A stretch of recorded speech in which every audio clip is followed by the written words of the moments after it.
Мазмұнын жаңғырту жағдайында білім беру ортасының трансформациясы атты республикалық семинар кеңес бағдарламасы аясында педагогтар Қазақ түрік лицейі мен облыстық дарынды балаларға арналған нөмірі 4-ші мектеп интернатында болды. Онда ұстаздар секциялық жұмыстарға қатысты. Мазмұнын жаңарту жағдайында білім беру ортасының трансформациясы тақырыбында өтіп жатқан республикалық семинар кеңестің алғашқы күнінде бірнеше секциялық жұмыстар ұйымдастырылды. Олар негізінен педагог кадрлардың кәсіби біліктілігін дамыту, сонымен қатар инновациялық үдерістердің көшбасшыларын әзірлеу және халықаралық бағдарламаларды білім беру саласында тәжірибеге енгізе отырып, орта білім беру мазмұнын жаңғыртуға бағытталуда. Назарбаев зияткерлік мектептері педагогикалық шеберлік орталығының жаттықтырушы кеңесшісі Чарльз Дейон қазіргі таңда оқушы мен мұғалімді қадағалау мәселесін зерттеп жүр. Ондағы мақсаты тұлғаның ақпаратты қабылдау деңгейін, нені қалайтынын, жалпы айналаға деген көзқарасын білу, ашық диалог алаңын құру, қабілетті балаларды дер уақытында айқындау және арнайы бағдарда оқыту тәсілінің негізінде ізденімпаз оқушыларға тәжірибелік көмек көрсету. Сабақтың нәтижесін қалай көруге болады? Берген тәлім-тәрбиені бала қалай қабылдайды? Міне мен осы сауалдарға жауап іздеп көрдім. Нәтижесінде көбіне мұғалімдердің өзімен өзі оңаша қалатын сәттерін байқадым.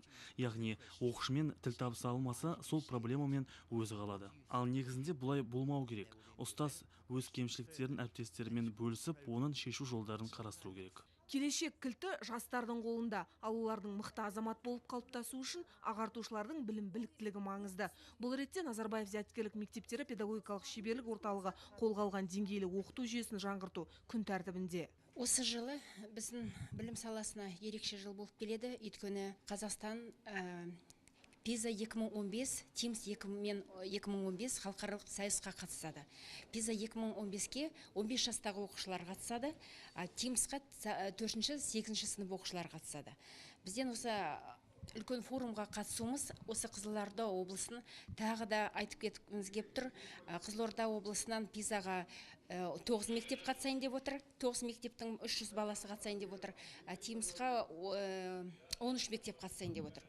Енді Қызылорда облысына сәттілік тілейміз. Секциялық жұмыстар барысында педагогикалық қауымдастық құру мәселесі сөз болды. Бұл мұғалімдердің өзара қарым-қатынасын нығайтуға көмектеседі. Осы орайда lesson study әдісі туралы айта кеткен жөн. Бұл сабақты бірлесіп жоспарлау және бақылау жүйесін енгізуді талап етеді. Яғни мұғалімдер сабақ жоспарын бірігіп отырып әзірлеуі қажет. Сондай-ақ бұдан былай ұстаздар бір-бірінің ашық тәрбие сағаттарына ғана емес, күнделікті сабақтарына да қатысуы тиіс. Сонда барып, олар тәжірибесімен бөлісіп, жетістіктері мен кемшіліктерін ашық айтатын дәрежеге жетеді. Ғылым мен білімнің, техниканың дамуының жылдамдығына қазір көз ілеспейді.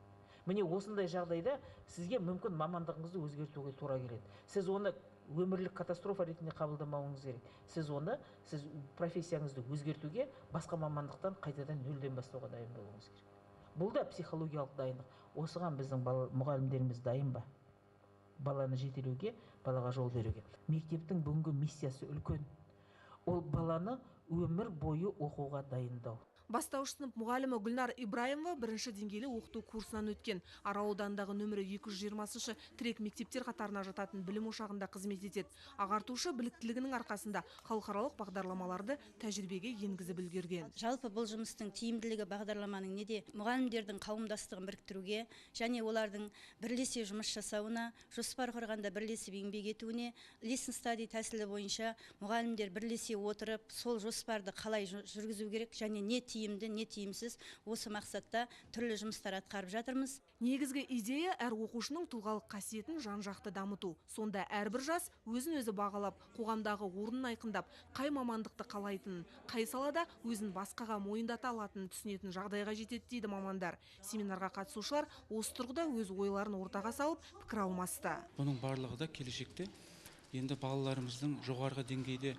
өзіндік жеке тұлға ретінде қалыптастыруына, өзіндік ой пікірін ашық айтуға, баяғы дәстүрлі неше жылдан бері қалыптасқан дәстүрлі сабақтың барлық өзгерістерін жаңалауға арналған жүйе деп есептеймін. Бүгінгі білім берудегі коучинг пен тәлімгерліктің, яғни менторингте үлкен өзіндік орны бар екенін, оның бүгінгі мектеп қабырғасына қажет екенін біз білдік. Себебі коучинг арқылы да, тәлімгерлік арқылы да мұғалімдер өздерінің кәсіби дамуына қол жеткізе алады. Оқушылардың функционалдық сауаттылығын қалыптастыру, педагог кадрларды кәсіби дамыту, инновациялық жаңашылдықты жылдам тәжірибеге енгізу, орта білім берудің оқу бағдарламаларын жаңарту және басқа да тақырыптар бойынша өткен секциялық жұмыстарға қатысушылар мол мағлұматқа қанықты. Зияткерлік мектептердегі оқу тәрбие үдерісін барлық білім ошақтары бағдарламасына енгізу бүгінгі күннің талабы. Арайлым Байжігітова, Ахан Алиев, Төрехан Қожахметов, Қазақстан Қызылорда телеарнасы. Бүгін республикалық семинар кеңес өз жұмысын қорытындылады. 2 күн бойы елімізден шетелдерден келген білікті мамандар аймақ педагогтарына дәріс оқып, тәжірибелерімен бөлісті. Семинар нәтижесінде облыс әкімі Қырымбек Көшербаев пен Назарбаев зияткерлік мектептері дербес білім беруінің төрайымы Күләш Шамшидинова алдағы уақытта стратегиялық серіктестік орнату туралы бірлескен меморандумға қол қойды. 21 ғасыр білектінің емес, білімдінің заманы. Бүгінде білім беру саласы озық мемлекеттер ғана әлеуметтік экономикалық даму үдерісі бойынша әлемде көш бастап келеді. Осы орайда жылдан жылға қарыштап өсіп өркендеген Қазақстан білім беру жүйесін жаңа бағытта реформалау арқылы педагогтардың біліктілігін арттыруды көздеуде. Сыр өңірінде ұйымдастырылған республикалық семинар кеңес барысында саланың білікті мамандары тың идеялары мен жаңа жобаларын аймақ ұстаздарының назарына ұсынды. Мұғалімнің мәртебесі мен қоғамдағы беделін көтеру, оқу процесін жүргізуде жаңашылдыққа бет бұру керек дейді педагогтар. Бұл курс аясында негізінде 3-ші базалық деңгейде 3 ай оқу барысында бірінші бетпе-бет кезеңі 1 ай болады. Одан кейін екінші кезеңі асинхрондық оқу дейміз. Ол 1 ай мектептегі тәжірибеге байланысты. Содан кейін 3-ші айда келіп, өзінің мектептегі тәжірибеде өткізген жұмыстарын жөнінде рефлексиясын жасайды. Соның қорытындысы бойынша ең соңғы өтетін белесі ол квалификациялық емтихан. Біздің өрлеу базамызда 1476 тыңдаушы курстан өткен, соның бір-ақ кісі өтпей қалды, сертификатталған жоқ, қалғаны өтті. Ол 99-да 8% құрайды. Бұл республика деңгейіндегі алғашқы көрсеткіштердің бірі. Қорытынды жиынға облыс әкімі Қырымбек Көшербаев қатысып, семинар кеңес жұмысымен танысты. Мектеп бағдарламасында 3 тұғырлы тілде оқыту жүйесін қалыптастыру, әлемнің озық технологияларын жетік меңгеретін, білімді де саналы ұрпақ тәрбиелеу қазіргі педагогтарға қойылатын басты талап. Халқымыз ұстаз келер күннің ұстасы дейді. Ол қалыптасып келе жатқан бала дүниетанымының өмірге деген көзқарасының иесі. Ендеше балаларымыздың алдында жүрген мұғалімнің жұмысына жағдай жасау, мәртебесіне сай құрмет көрсету мемлекеттің міндеті. Осы бағытта былтыр 1102 мұғалім мен 82 мектеп директоры Назарбаев зияткерлік мектебінің деңгейлі бағдарламасы бойынша біліктілік көтерді. Осы курстан өткен ұстаздардың жалақысы 30-дан 100%-ға дейін өсті. Бүгінде сапалы білім беру жағынан теңдесі жоқ Назарбаев зияткерлік мектептері дербес білім беру ұйымдары өзгелерге үлгі болуда. Ондағы озық бағдарлама сан алуан оқу әдістемелік жобалар отандық және шетелдік ғалымдардың бірлескен жұмысының нәтижесі.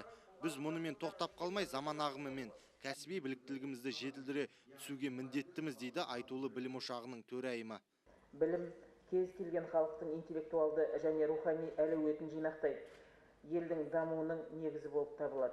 Сондықтан тұлғаны оқыту мен тәрбиелеу, тиімді білім беру моделін жасақтау кез келген мемлекеттің саясатының ең маңызды бөлігі болып отыр. Жаһандану және интеграция шекарасыз әлем. Екіншісі қоғамның әлеуметтік құрылымның күрделігі және алуандылығы. Үшіншісі еңбек рыногы. Яғни 21 ғасырдың еңбек рыногында өз орнын таба алатын бәсекеге қабілетті адам тәрбиелеу. Пленарлық отырыс барысында аймақтың білім саласын жаңа инновациялық бағдарламалармен дамыту, орта білім беру жүйесін жаңғырту бағытында облыс әкімдігі мен Назарбаев зияткерлік мектептері дербес білім беру ұйымы арасында бірлескен меморандумға қол қойылды.